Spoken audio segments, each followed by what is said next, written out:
Hello everyone, welcome back to my channel PR world. जैसा कि आप सबको थंबनेल से पता चल ही गया होगा कि आज की क्लास उन लोगों के लिए है जिनके आइल्स रीडिंग में बैंड नहीं बढ़ रहे, जो अभी तक सिर्फ 5.5 बैंड पर ही हैं और अपने बैंड बढ़ाना चाहते हैं, अपने बैंड 7 या 7.5 करना चाहते हैं। ये वीडियो स्पेशली उन्हीं के लिए है। आइल्स रीडिंग में 7 या 7.5 बैंड लाना कोई इतना भी मुश्किल काम नहीं है। सिर्फ ज़रूरत है कुछ टिप्स और ट्रिक्स की और साथ में प्रैक्टिस की, जिससे आप आसानी से अपने बैंड्स को बढ़ा सकते हैं। आइल्स रीडिंग में 40 क्वेश्चंस होते हैं जो कि आपको 60 मिनट्स में करने होते हैं, और पूरे क्वेश्चंस को करना नॉट अ बिग डील, बहुत इजी है। इसमें आपको घबराने की भी कोई ज़रूरत नहीं है। सिर्फ आपका कॉन्फिडेंस और आपकी मेहनत, इन दो चीज़ों के उस पर आप अपना रीडिंग में बैंड बढ़ा सकते हैं। सबसे पहले तो आप आइल्स रीडिंग में अपने टाइम को मैनेज करना सीखें। इसमें 3 पैसेज होते हैं, उसके लिए आप टाइम को डिवाइड कीजिए 15, 15 एंड 20। फर्स्ट पैसेज को 15 मिनट्स दीजिए, सेकंड को 15 एंड थर्ड को 20। टोटल आपके हो गए 50 मिनट्स। उसके बाद जो आपके पास 10 मिनट्स बचते हैं उसमें आप रीचेक कर सकते हैं, या कोई क्वेश्चन जो आपने अभी तक नहीं किया उस पर दोबारा जाकर उसे कंप्लीट कर सकते हैं, उसको दोबारा से देख सकते हैं। Don't waste your time on one passage. एक ही पैसेज पे ज़्यादा टाइम मत लगाइए। जो क्वेश्चन आपको नहीं आ रहा या जो समझ नहीं आ रहा उसे स्किप कीजिए और आगे बढ़िए। जो लास्ट के 10 मिनट्स आपके पास बचेंगे तब आप उस क्वेश्चन पर वापस आके उसे ढूंढ सकते हैं, उसे फाइंड आउट कर सकते हैं। एक क्वेश्चन के लिए आपको 1.5 मिनट इनफ होता है। इतने टाइम में अगर आपका क्वेश्चन हो गया तो ठीक, नहीं तो आप उसे स्किप करके आगे बढ़िए।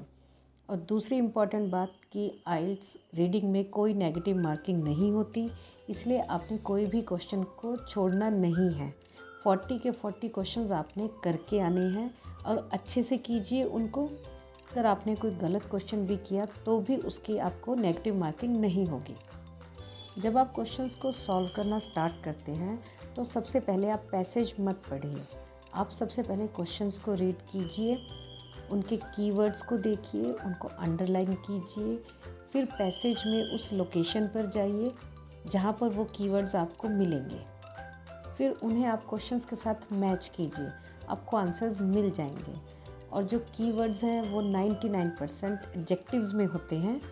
आपको ये पता होगा तो आपको क्वेश्चंस फाइंड आउट करने इजी हो जाएंगे। अब आपने जो रीडिंग की प्रैक्टिस करनी है वो आपने कैसे करनी है, अपना एक शेड्यूल बनाइए।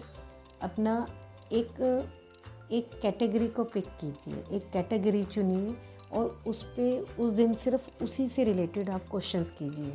जैसे कि येस नो, ट्रू फॉल्स, जो भी ये एक कैटेगरी होगी, हेडिंग्स कैटेगरी होगी, एमसीक्यूज़ कैटेगरी होगी, तो इनमें से आप कोई भी एक कैटेगरी पिक कीजिए। जैसे आपने ट्रू फॉल्स को पिक किया तो उस दिन आप सिर्फ ट्रू फॉल्स की ही प्रैक्टिस कीजिए।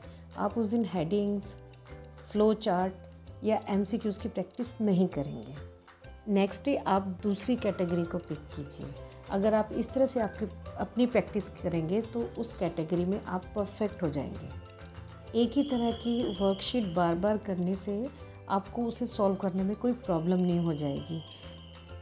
एक ही दिन में हेडिंग्स, ट्रू फॉल्स और एमसीक्यूज़ वगैरह करने की बजाय आप कैटेगरी वाइज उनकी प्रैक्टिस कीजिए। And last but not the least, patience. जी हाँ, रीडिंग करते वक्त पेशेंस रखिए और उसकी प्रैक्टिस कीजिए। क्वेश्चंस फाइंड आउट कीजिए, लोकेशन पे जाइए और आपको आंसर्स मिल जाएंगे।